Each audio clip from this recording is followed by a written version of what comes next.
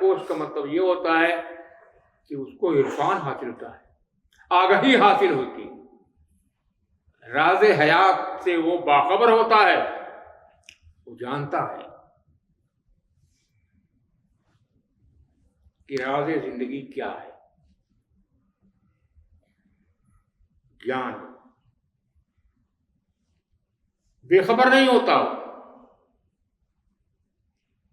اسے اس اعلیٰ مقام کی خبر ہوتی ہے جس پر اللہ نے اسے رکھا ہے، جس پر اس کی تعمیر کی ہے،